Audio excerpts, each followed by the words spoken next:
Bien, esta es la última sección de este video y es justamente lo que tiene que ver con los mitos. Hay un mito esencial que siempre habita en la gente cuando le dicen de viajes astrales, y es que le dices viaje astral, una puede ser una impresión de maravilla, otro puede ser una impresión de curiosidad, de morbo, otra puede ser la impresión de miedo. Hay muchas personas que tienen miedo a este tipo de temas. Es muy natural ese tipo de miedos, y hay personas que lo toman como de wow, sí, sé lo que es eso, sé lo que es un viaje astral. Bien,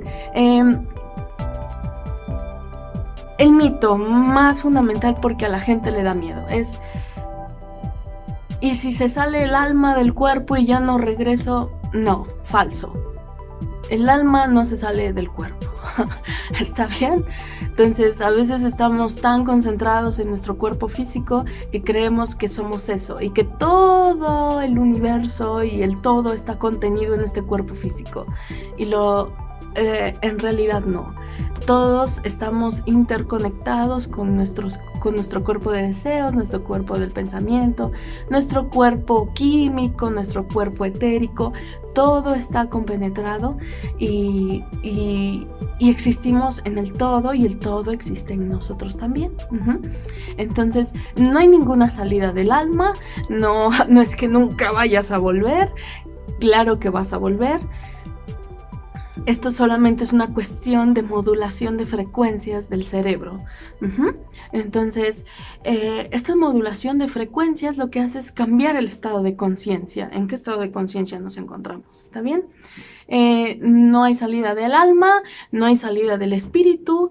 Esos son, considero que, términos mal utilizados, porque el alma, tanto el espíritu, el alma y el cuerpo físico, pues solamente son algunos conceptos que engloban subdivisiones más complejas, pero no quiere decir que como tal espíritu, alma y cuerpo estén separados, no, para nada. Entonces están interconectados, como lo que decíamos, el mundo físico, cómo lo vivamos ahí, depende de lo que estemos también haciendo en el mundo, en el mundo del deseo, y viceversa. Mundo físico, mundo del deseo, del mundo del deseo al mundo físico, etc. Vamos a la siguiente pregunta.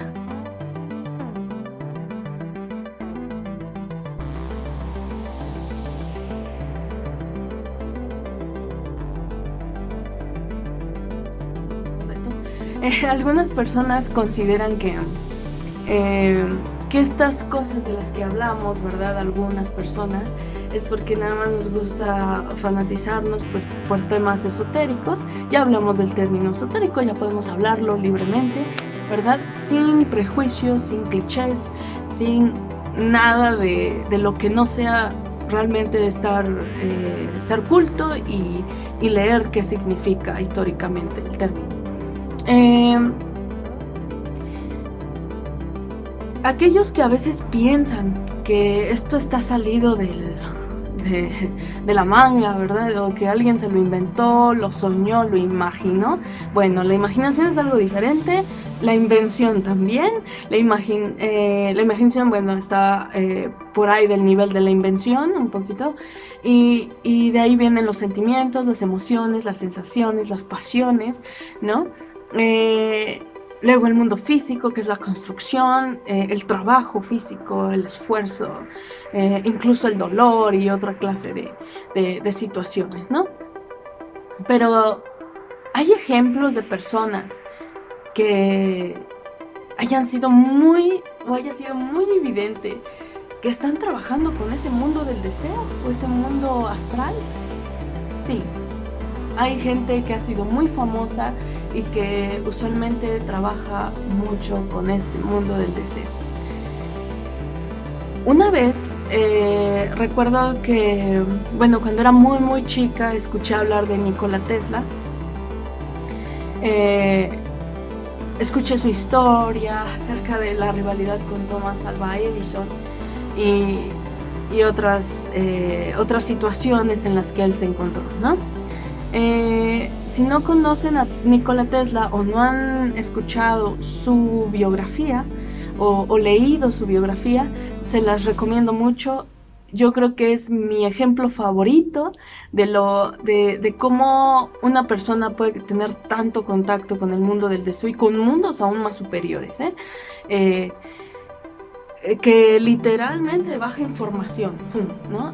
Y literalmente, conscientemente puede modular ese estado de conciencia que usualmente pues los seres humanos que todavía no podemos hacer eso, bueno, no podemos hacerlo tan seguido cuando queremos, etcétera, todavía nos falta entrenamiento, pues vamos y dormimos porque es la única manera en que lo conseguimos de forma natural, ¿no? De noche, de tarde, cuando estamos cansados. Nikola Tesla es un excelente ejemplo. Los que hayan escuchado sobre su historia, también hay mucha información en YouTube.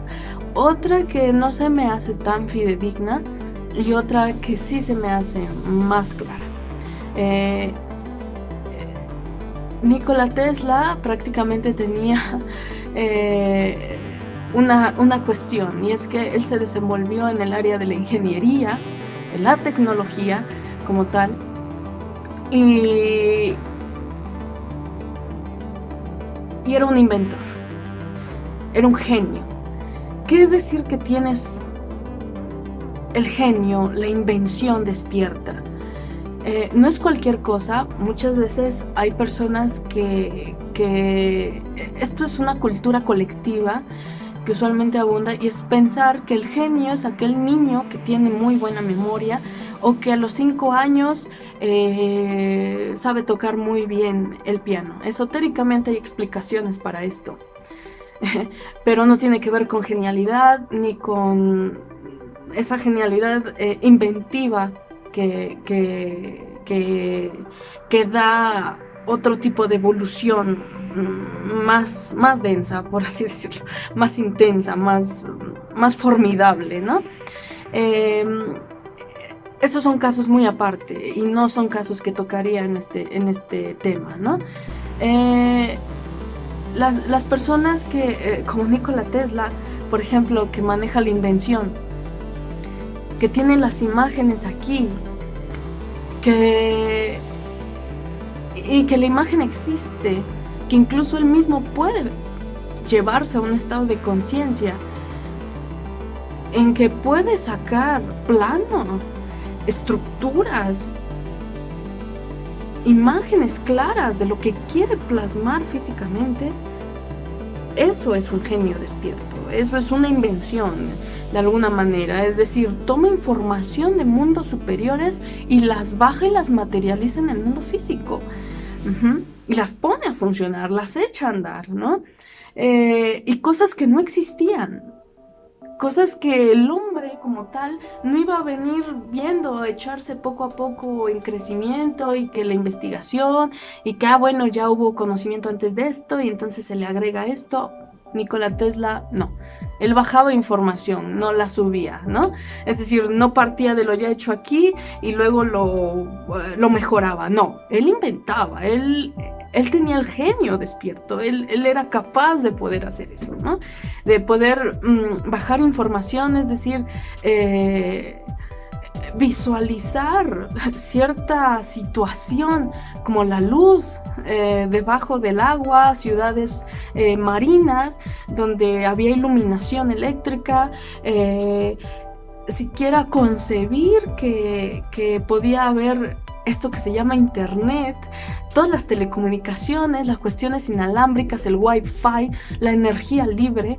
Todo esto son cuestiones que Nikola Tesla vio en su tiempo. Se dice Nikola Tesla un hombre adelantado a su tiempo, pero realmente no, llegó justo cuando lo necesitábamos, porque si no hubiera sido de esa forma, bueno, nosotros ahora mismo no estaríamos disfrutando de esta capacidad de poder dirigir esta clase de información. Y Y él sabía el potencial de todo esto, ¿no? Era un hombre visionario, esa es la palabra, un visionario, un genio despierto, un inventor como tal, ¿no?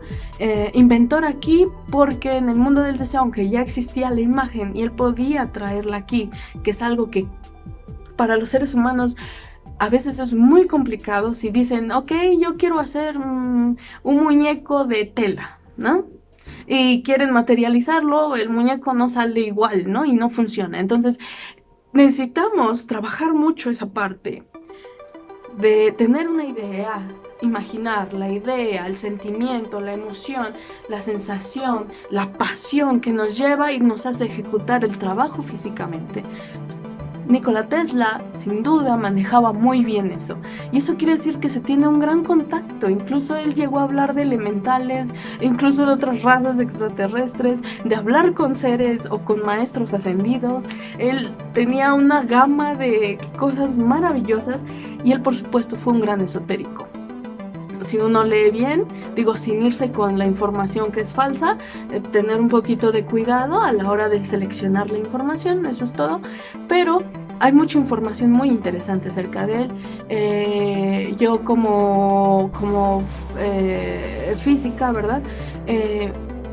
Entiendo que lo que él hizo, él no necesitó saber la teoría muchas veces, para poder hacer funcionar estos artefactos que él mismo creó. Él no tenía que saber la teoría, él no necesitaba la teoría que hacían los matemáticos o físicos de su tiempo, contemporáneos, ¿no? Sin embargo, a lo mejor la revisaba, por supuesto, pero él era un hombre muy independiente en ese sentido, ¿no? Hasta ahora digo, así como Leonardo da Vinci también es otro gran ejemplo de que es un hombre bueno para todas las áreas de conocimiento, ¿verdad? Son hombres muy densos y también debe haber mujeres muy intensas, muy densas, pero la cuestión aquí es que no estoy diciendo que en los hombres es donde más se caracteriza esto, no, sino que el cuerpo, la fisiología de la mujer usualmente tiende más a la conservación de la sabiduría, al alimentar nuevas formas de la conservación, de conservar las raíces más productivas, más importantes, a compilar el conocimiento. Ahí teníamos a Hipatia, teníamos a Elena Blavatsky, a mujeres que tienden a esta genialidad, este tipo de genialidad, ¿no? Sin embargo, hay hombres que lo que hacen es materializar, ¿no? Entonces usan todo lo que tienen en la mente, ¿sí? Todo ese contacto con el mundo del deseo, lo aplican al mundo físico, ¿no? Ha habido y hay más historias de muchas mujeres que practicaron esoterismo y que llegaron incluso a materializar cosas como tal, como una taza, etcétera, ¿no? Unos temas y unas situaciones muy interesantes, muy complejas, ¿no? Pero es muy, muy interesante este tema y es muy grande, ¿no? Muy extenso. Entonces,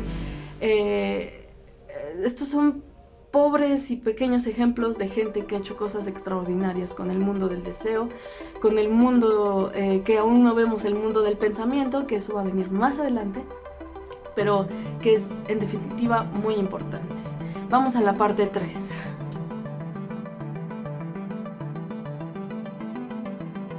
Acerca de qué es ese punto de interferencia y al mismo tiempo esa interfase entre el mundo físico y el mundo del deseo. Esta interfase, cuando somos conscientes y despertamos en decimos despertamos, pero solamente nos hacemos conscientes, esa es la situación, nos hacemos conscientes de ese cambio de estado, le llamamos parálisis del sueño, o como comúnmente les decía, que se te sube el muerto, ¿no?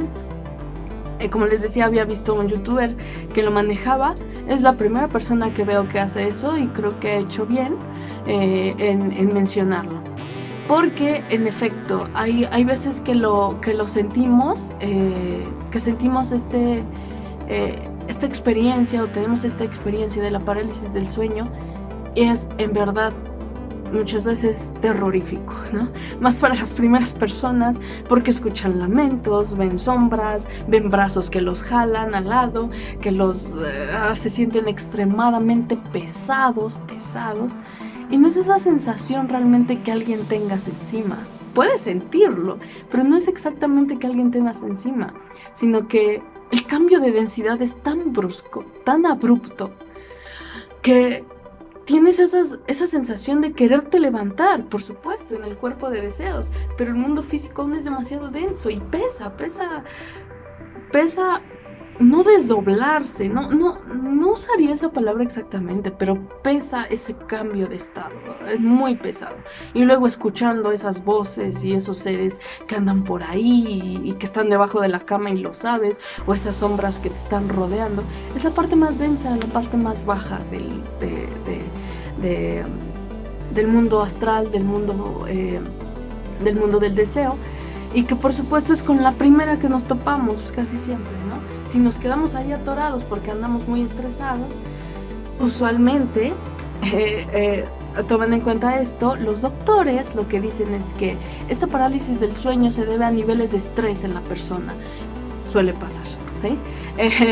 Cuando estas personas justamente tienen grandes niveles de estrés, se quedan ahí atorados, atascados, como que se les fue muy difícil, no concilian el sueño y aparte se quedan ahí, ¿no? Como atorados. Entonces, el mismo cuerpo, la misma conciencia, por intentar salir de ese estado, se despierta y mira todo eso y es un susto terrible, ¿no? Escucha voces, escucha incluso pasos, puede escuchar gemidos, puede escuchar lamentos y una serie de situaciones muy, muy desagradables que quienes lo hayan experimentado, pues lo deben de saber, ¿no? Muy bien, ¿no? Entonces, en efecto, la medicina cotidiana tiene razón, es por niveles de estrés, pero esotéricamente al nivel de estrés le llamamos apego a aquello que hicimos durante el día y no lo dejamos ahí, fuera del sueño. Nos los traemos a la cama e intentamos dormir con eso, cuando en realidad lo que tenemos que hacer es dejarlo atrás y dar bienvenida al nuevo día y ser así. Y eso es un estilo de vida, no es nada más para irnos a dormir, no, es un estilo de vida.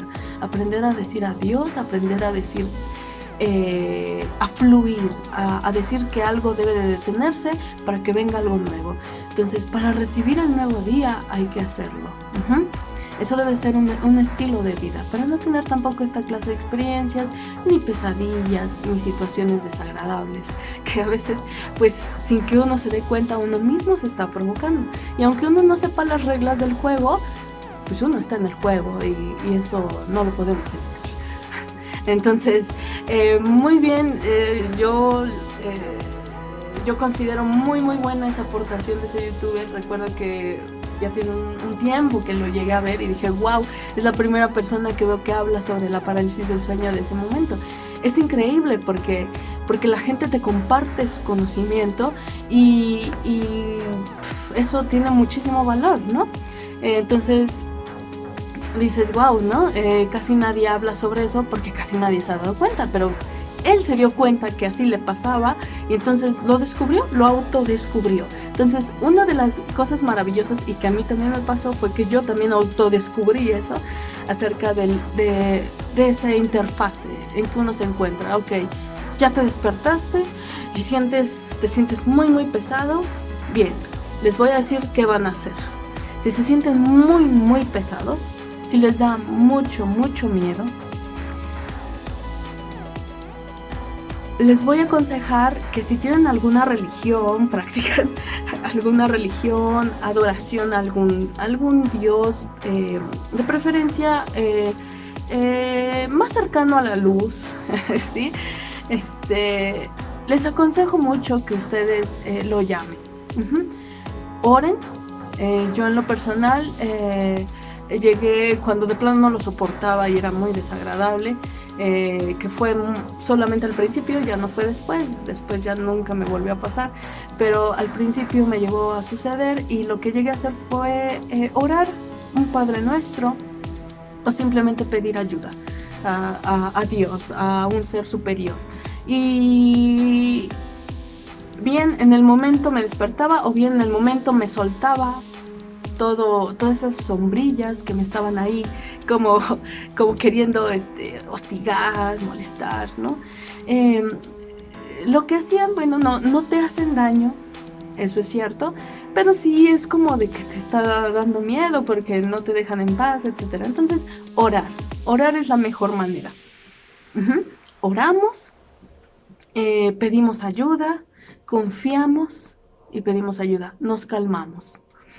Estando ahí, conscientes, decimos, cálmate, esto solamente es un momento, no dura siempre, oren. A mí la oración me hacía efecto, estoy segura que en menos de 3 segundos. Y eso es maravilloso. Yo agradecía mucho cuando ya se me ayudaba y punto. Termina uno eso, termina la sensación desagradable. Y entonces, si aún seguimos en ese estado de interfase, lo que hacemos es levantarnos con todas nuestras fuerzas y siempre comenzando desde la cabeza, nunca por los pies, la cabeza. Empezamos a levantarnos, cuesta mucho, parece que el cuerpo es una piedra, lo sé, pero nos levantamos poco a poco. Si vemos que no podemos, bueno, nos pedimos a nosotros mismos despertar ya y lo intentamos la siguiente vez. Si nos vuelve a suceder, si volvemos a ser conscientes de esta situación, de esta parálisis del sueño, lo volvemos a intentar y así sucesivamente hasta ir perdiendo el miedo. Para hacer, por supuesto, ir a estos mundos invisibles, pues hace falta mirar más allá con respeto y de vez en cuando ser muy atrevido, porque hay que ser muy osado al moverse en estos mundos, porque uno tiene que dejar esos miedos físicos allí, en lo físico, y seguir avanzando en este mundo del deseo. Y así como los miedos ahí son más fuertes, las sensaciones, el cariño, las sensaciones más positivas, como la emoción, la alegría, la felicidad, la dicha, la esperanza, son también maravillosos y se exaltan así. Cuando uno lo siente es precioso, incluso cura. Cuando uno despierta renovado, uno despierta con esperanza y es una esperanza que no se va en años, es una esperanza que dura para siempre. Entonces pueden comenzar a hacer eso. La parálisis del sueño es una oportunidad para verse conscientes y saber cómo es cambiar de densidad del cuerpo físico al cuerpo de deseos. No hay más. Es una oportunidad. Puede ser muy duro, muy pesado, se siente feo al principio, claro que sí, pero no siempre va a ser así. Incluso les puedo decir que con el tiempo, mientras, porque a mí me fue pasando así al principio, iba yo saliendo poco a poquito, pero también había veces que no tenía parálisis del sueño y salía muy normal, pero cuando tiene una parálisis del sueño no puede hacerlo. Y cuando lo empiezas a hacer, te dejan de molestar, ya ni se acerca, ya es diferente, ya estás en otro estado. Es decir, despiertas, pero más arriba, no ahí tan abajo, sino más arriba. Y ya estás a solas o a veces rodeado, pero de alguien más agradable y puedes irte levantando y cada vez se hace más liviano, hasta que un día te levantas y ya no cuesta. Te levantas, incluso más ligero que cuando te levantas de la cama en el mundo físico. Entonces, es algo que va poco a poquito, es una oportunidad y si a ustedes les pasa mucho y ustedes no quieren experimentar con este mundo del deseo todavía, no se sienten listos, les da un poquito de miedo, lo que sea, también es válido, prográmense y digan, no quiero soñar o no quiero tener pesadillas háblenlo con ustedes mismos, prográmense. La programación es muy importante y muy eficiente, es la manera más eficiente, programarse, hablarse a uno mismo y decir qué quiero, qué no quiero. Entonces, nos programamos y decimos, no quiero despertar, no quiero tener parálisis del sueño, no quiero despertar a la mitad, no quiero ser consciente, no me importa. No quiero eso. Ciérrense, simplemente, y no lo van a tener que experimentar. Si yo lo experimenté mucho al principio fue porque yo me forcé a ir ahí, a ese punto y darme cuenta cómo era. Pero fue mi situación, ¿no? Y depende de cada persona. Pero no hay mitos. Y si les da miedo, ya dije, tienen algún ser divino a quien oran, acudan a él en ese momento. En vez de gritar y pedir ayuda, oren. Esa es lo más eficiente. A mí siempre ha sido infalible y es algo que se los recomiendo totalmente. O pidan despertar, eso es todo, pero van a despertar y van a despertar con esa sensación todavía. Orar es un excelente método. Bueno, creo que con esto me despido. Si hay más preguntas, cosas que hablar, etcétera, yo se los haré saber en el siguiente video o lo que sea, porque lo siguiente ya va a ser el mundo del pensamiento. Entonces, les agradezco mucho que lo hayan visto. Está un poco larguito, pero es completo. Espero lo puedan compartir con otras personas si es que ven que o han escuchado que sus conocidos de repente les dicen que tienen miedo, que eso no les gusta. Igual, si no quieren experimentar eso, intenten tener bajos niveles de estrés para no tener que toparse en ese punto y atorarse ahí. Puede ser por gusto, yo lo llegué a hacer por voluntad.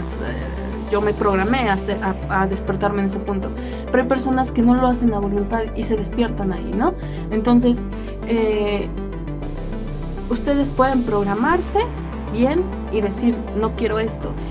Y también pueden ayudarse al mismo tiempo, evitando altos niveles de estrés. Salgan a correr, hagan mucho ejercicio. El ejercicio ayuda bastante. Distráiganse mucho, rían mucho, llénense de cosas bellas, como se los he dicho siempre. Que tengan muy buen día, noche, mañana, en el momento que me estén viendo, y nos vemos en el siguiente video. Bye.